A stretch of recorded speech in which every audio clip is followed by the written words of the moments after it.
Baseball America. He's on your radio right now on the Farm Bureau guest line. Check out favorites.com and go with the home team. So, Teddy, here I'm going to give you a chance to just a free plug here. I mean, you give us enough of your time. We need to give you some kind of return. So I asked Teddy to join us earlier in the show. He couldn't because he was recording a podcast. Teddy, if people want to hear you break down college baseball, where do they go to find it? You can check out the Baseball America podcast anywhere you get your podcasting out. Spotify, Apple Podcasts, wherever you go, you can find us. The college show comes at you once a week, usually on Thursdays.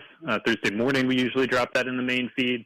And if you subscribe to the Baseball America podcast, you get a whole bunch of other stuff. So if you're into minors or the draft, you will also get shows dedicated to those subjects as well.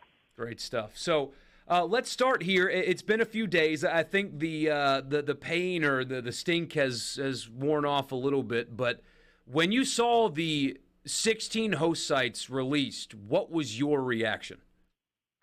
Well, I was surprised at Arizona and East Carolina, like I think a lot of people were. And, I think we can understand reasons that were given and everything. And it just is, when you see somebody get a host outside of the top 30 even, that is definitely a surprise. And I don't think it's precedent setting necessarily. It was a weird instance where Arizona wins, both the regular season and the tournament title in the Pac-12, but had, wasn't able to build an RPI ever. I just don't think those scenarios come together very often. And it happened. And I understand the committee rewarding them with a host spot, but it still definitely was a surprise that they would reach outside the top 30 for one of the hosts. Teddy, we had Kendall Rogers on yesterday. I'm going to ask you the same question I asked him. How dare you? Yeah, I mean, that's a fair question. I was pretty out there most of the season saying that State wouldn't host, and it did come to pass that way. Well, we're going to blame you. I was told you're not invited to the cookout, but that's neither here nor there. Let's talk about the matchup, though, for Mississippi State in Charlottesville. It appears if that ends up being the two teams that are going to advance into the winner's bracket, you've got an incredibly good pitching side, one of the big turnaround stories of the season with Mississippi State, versus a Virginia team that can really hit the baseball. Who do you like in that matchup if that is indeed who we get in the winner's bracket? Yeah, I mean, it's a fascinating contrast because you have what I think is the best offense in the country in Virginia, and then you have, this team that pitches at a really high level. I assume it would be Sinche on Saturday, but no matter who they chose to run out there in that game, it's going to be a difficult matchup for those Virginia hitters. I would lean Virginia just with them being at home, them being as experienced as they are. That's a team that was in Omaha. A lot of those guys got that experience last season. And they have pitched better of late, not a ton better, but they have pitched better. So I lean that way, but it's not an offense that can't be tamed. I personally saw Chase Burns shut them down in Charlottesville. Now, that is Chase Burns, but it was a home game against a really good pitcher, and Virginia did struggle. So, it can be done, but I would lean just to the home side that has the experience that they do. How much does the fact that State's two best hitters, Hunter Hines and Dakota Jordan, have struggled mightily over the past couple of weeks lean into your decision-making? It's a factor, of course, but I don't think it's a primary factor. But it does change the look of the offense, when you have Dakota Jordan that, we know what he's capable of. We know that Hunter Hines can change the game with one swing of the bat, but they haven't been doing that lately. It puts more pressure on other guys. And, at times we've seen them step up, but, it does in this kind of game, in this kind of tournament, you need your best players to be your best players. And Dakota Jordan and Hunter Hines have not been that lately. So if they can find that this weekend, that would be great for State, but they really do need it would be a lot better if you could get those two guys especially to step up.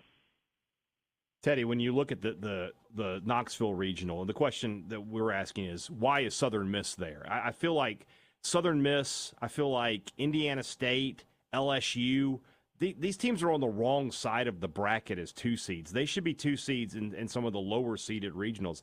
Instead, they're at 1, 2, and 4. What's the committee's process behind putting those 3 teams and teams like that on this side of the bracket? Well, I can explain away Indiana State. I can't really explain away the other 2. Indiana State is a purely geographic footprint situation. Like, they were probably going to go to Knoxville or Lexington if they weren't going to host. The geography works that way. The committee, I believe it's a 400-mile radius that the NCAA wants them to keep teams in when possible. Indiana State fits that for both Knoxville and Lexington. I figured they were going to go there once they weren't announced as a host.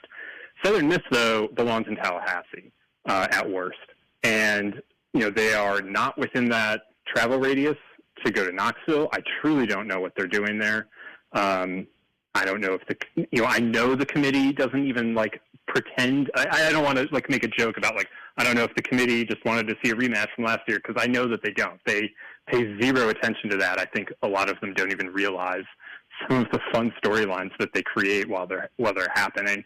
And LSU going to North Carolina, I thought they were going to go to one of the Carolinas. I don't know why specifically they end up in Chapel Hill, because I feel like they should not be in Chapel Hill, that they should be ahead of South Carolina at least, and that, you could flip then the Gamecocks and the Tigers and send LSU to NC State. I guess that the committee just wasn't as impressed by their run through the SEC tournament, that they felt like they must have felt like South Carolina started the week ahead of LSU and ended the week ahead of LSU. I think there was a little bit of just across the board not caring as much about the results in the conference tournaments this year as some other years we've seen. Duke doesn't host a regional. LSU ends up on the, matched up against the ACC champion. DBU doesn't, get a very favorable draw after winning Conference USA. So I guess that's my best explanation, but Southern Miss makes approximately 0 sense to me. And then, of course, it's a great team in Tennessee and in that ballpark that the roster appears to be built for. What kind of chances do you give to Southern Miss to come out of Knoxville, and what will it take for them to beat this just extremely good Tennessee team? Yeah, I think this is going to be a really tall order. You go into Knoxville, and like you said, Tennessee's really built for that ballpark, and Southern Miss is built to be a little more of a pitching oriented team, and I know they can hit too, and they benefit from the same dimensions as everyone else, but to beat Tennessee at home, you have to slow down the offense, and it's a really difficult thing to do. If they're going to do it, they're just going to have to go out there and find a way to shut down Christian Moore and Blake Burke and Billy Amick, and that's very much easier said than done. I don't love their chances. I think that they got a really tough draw. If you send them somewhere else, it's not like I don't think they're a good team. You send them to Tallahassee, and I'd probably, be talking in a different way. But this Tennessee team is just really, really good, and they're incredibly difficult to beat at home. Is one of the reasons I like tennis. One of the reasons I like Tennessee is I feel like a team has to get knocked around a little bit. Mississippi State, they went to the College World Series in 18 and 19. They come back in 21 and they win it. Ole Miss had been close a lot of times, and they finally get there and they do it. Same with LSU obviously has years of college baseball experience in Omaha. That's why I like Tennessee here. Is there something to that? And it's also why I don't like Kentucky, because they haven't ever been that far. I think if they get to Omaha, the bright lights might be too much for them. Yeah, some people definitely like talking about the team after the team, meaning that, you have this generational team or the best team in school history, and then they don't get it done. It's the next one that does, because there's less pressure, they have more experience, and I don't love talking about it that way, but I do think that experience matters. I think that experience matters a lot, because you go to Omaha and it's about the baseball, yes, but it's also about all this other stuff. And if you are trying or, not sure how to manage these two, distinct entities, the off days and everything, I think it's difficult. And before then even, just trying to be in a super regional environment is, that is just so intense. or even a regional environment, just trying to navigate what a home regional is.